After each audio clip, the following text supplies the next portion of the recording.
Hey, everybody. Just wanted to quickly go ahead and show you guys a little bit of things. Talking about evaluating sources for credibility, and then also kind of some steps for finding sources. Some things that I will do personally as far as how I find my sources, how to kind of check and verify sources, a few things like this nature. So one thing that we'll start when it comes to evaluating is this research study evaluation tool. So this tool is going to be in the module for this week, and this is something that you can download and you can use as much as you want. This is going to be a good little checklist for how to just go through any sort of study, how to check, is it credible, and kind of break it down. So just to break down to start, right? Looking at the source credibility, where was it published? Who are the authors? Sometimes this is relevant, specifically because some people have more expertise than others, and then affiliations also can play into it. Other conflicts of interest, for example, if this is a health study being put on by, Kellogg's, it may find that Kellogg's cereal is the most healthy cereal in the world. That would be a conflict of interest. And then does the abstract make the study appear credible based on the abstract? Step two, looking down, just what kind of study is it? How does the study rank in the quantity? Remember the pyramid as far as the hierarchy of what is good or bad. Obviously, the best being meta-analysis, then RCTs, all the way down. Identifying the PICO, so the population, the intervention, the comparison, and the outcome. This is pretty worthwhile, at least looking through as far as digging through the design. Who is the population that they're trying to test this in? And this is really important because some studies may not be as upfront with the population as to what they're trying to test. And the reason this matters is like if we are trying to test for, let's say, an intervention, but we're only testing between the ages of 18 to 30, then that population is not really applicable to like pediatric patients or geriatric patients. So that's something that, especially in medicine, can be really important for us to identify who's the population of actual interest here. Um, what's the intervention? What are we actually doing? How are we comparing things? What is it? And what are the outcomes? Basically, what is the research actually trying to figure out? And then is the study design appropriate? Just read through and kind of does it logically make sense to you what they're doing? Does it kind of explain their results at all? Um, are their methods valid, right? How were the participants selected? Was there any biases for inclusion or exclusion? Was it randomized? Did they use any blinding? Did they use a large or small sample size? Are there any other factors that may be important? So the methods one is just kind of, again, those are typically on a research paper kind of complicated. Looking through the methods and looking through the design for a lot of people who don't do research on a daily basis, this can get overwhelming. This is a lot of information that may just seem confusing. So these are just a couple of things just to look for in these things. The results, right? Were the outcomes clearly defined and measured in a way that makes sense? Are the results statistically significant? Excuse me, statistically significant and clinically meaningful. And this is again going kind of back to the confidence intervals and the margins of error. Um, Sometimes you may see numbers, and if you just pull numbers, it can seem like it interprets one way, but the statistical significance is important. The studies will kind of explain whether or not that is statistically significant or not. And if it's not, then we can't really guarantee that the data is completely accurate. So we can't use that as a reliable source versus others. Does the data support the findings? What are the confidence intervals? If they give you a confidence interval of, a super wide margin, it's probably not super accurate data. Um, External validity, right? Are the participants similar to your target population? This is really simple. Again, if we are studying geriatric patients, do the people in the study make up that demographic, right? Again, this is so, for example, TXA, tranexamic acid, the biggest studies of those are people between the ages of 18 and like 45. So if we're doing a study on those people, we can't then target population of geriatrics. It doesn't make any sense. Relevant setting, is it considered real world? And this is another one that kind of can be tricky and can require some common sense. Um, Something like AHA guidelines to recommend certain things that may be applicable in certain settings, such as a hospital, but may not be applicable to like EMS settings. So that's another important thing is can we generalize these to the practice that these are actually going to be implemented in the real world? And then if any of the answers are no, Does this impact the outcomes? Does this make the study less valid? Does it not really affect the study? Are we still learning something important? Or do we have to kind of take it with a grain of salt? Um, that kind of thing. The interpretation and takeaways. This is another important thing to look at. Do their conclusions match the data, or are they kind of extrapolating based on some data? Did they acknowledge any limitations, and do those limitations affect the validity? How does this compare to existing research? And this can be quite a tricky one, but if there's one study that says drug A is super effective, and there's 100 studies that say that it's not, it starts to call into question what did they do different for this study compared to the other studies. And then are the findings clinically relevant enough to apply in practice, right? If this is an introductory study, this is the first study, they may say more studies are needed. They may kind of give recommendations, but based on kind of the significance of the study, is it really applicable? So again, this study evaluation tool is going to be posted in the modules for Canvas. You can download it. You can use this to kind of reference many studies in general. And we'll kind of use this here in a second to go through a study, but I want to show you a good way to kind of find studies. So for example, GEMS, this is just the Journal of Emergency Medicine. This is not an academic source, right? This is a publication, it's a media publication, it's a magazine.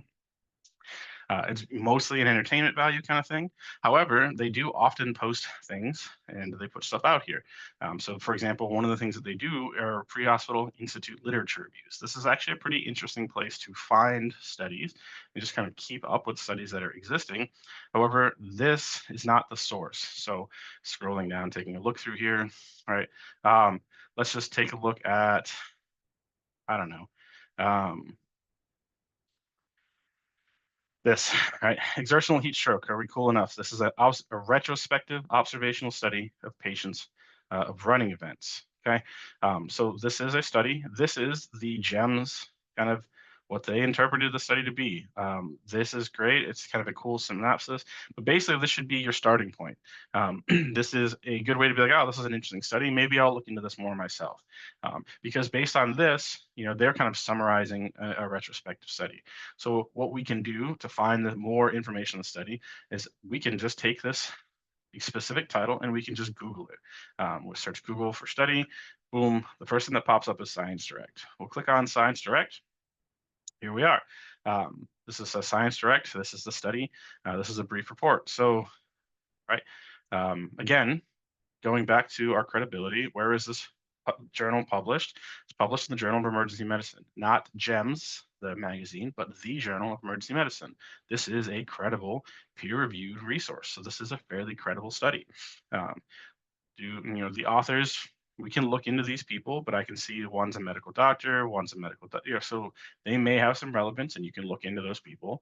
And you can kind of try to see conflicts of interest.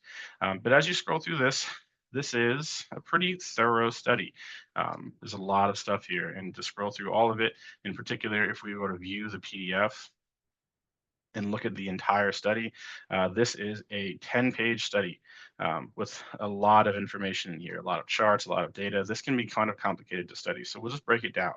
Let's take a look at the study design. So we'll go ahead and look. Here's the introduction. Here's the abstract. We can read this, but again, the abstract is an incomplete version of everything. But if we look at the abstract does it kind of explain it in a real way, like does it make it appear credible? You take a look. By looking at it, it looks like they're kind of doing some things. But if you take a quick look at some stuff, the objective is listed here, what they were trying to investigate, their effectiveness of treatment with rotating ice towels. Here's the kind of summary of their results. Here's a few things. Neat. But let's take a look through this. So methods, study was approved. This is a retrospective observational study. Okay, so when we talk about study design and our hierarchy of validity, retrospective studies are, they can be biased, okay, compared to a prospective study. So we're looking at what exists. However, this is an observational study.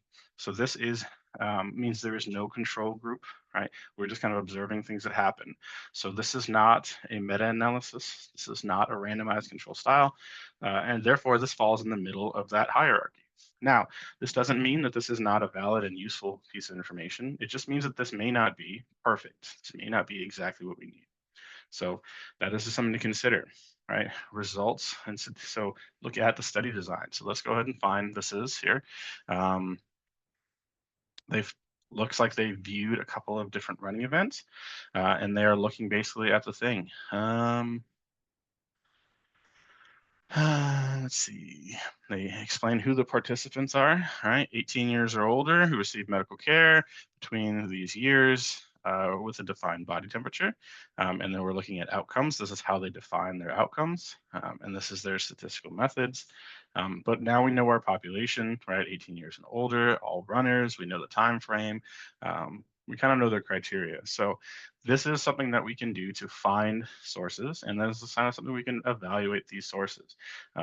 Ultimately, we can look at the results, right? Between these studies, we find that in total, very less than 1% were treated in one of the medical facilities. Overall percentage of male participants was 57, which means that it's just kind of talking about some results here. This is the outcome of the studies. So this is kind of something you can do where you're just going through and you're just reading through. So we don't have to really read through all 10 pages. We can kind of skim through to find answers to many of these questions. And as a result, we can kind of determine if this was a good study. All patients with our study reached a temperature less than 104 within 30 minutes, and that's what they were looking for, suggesting that the water soaked towel was maybe an adequate thing. That's a pretty decent conclusion. So, but again, based on this being kind of being a non-meta-analysis, being not a randomized control study, it impacts its limitations, right? No declaring competing interests, credit authorization, et cetera, et cetera. So this is just an example of how to go through some studies. You can obviously spend a lot more time trying to kind of quickly run through this, but also this is a great way to find studies. So if you find something interesting and you want to dig through and just, oh, maybe this is the topic, you cannot really trust other people's summaries of these things. I mean, you can if you want to, but they may interpret it differently than you do. So just take it, search the paper itself when it pops up, the National Institute of Health. A lot of these can be found through the Canvas, through the website, the library at Germanna Community College, for example. Otherwise, we can always find these. A good way to find something is, let's say that this is only giving you a summary, it doesn't give you the entire thing. We can search through these. These are called DOIs. A DOI is a study number, and it may take you directly to the actual study itself, or at least where you can find the study itself. So take you directly to the source, like this is the Pediatric Emergency Care Journal, and it can take you directly to the source, and it can be a good way to find more studies, or at least find the original study. So I hope this is somewhat helpful here, and I hope that that works out for everybody. So good luck. See ya.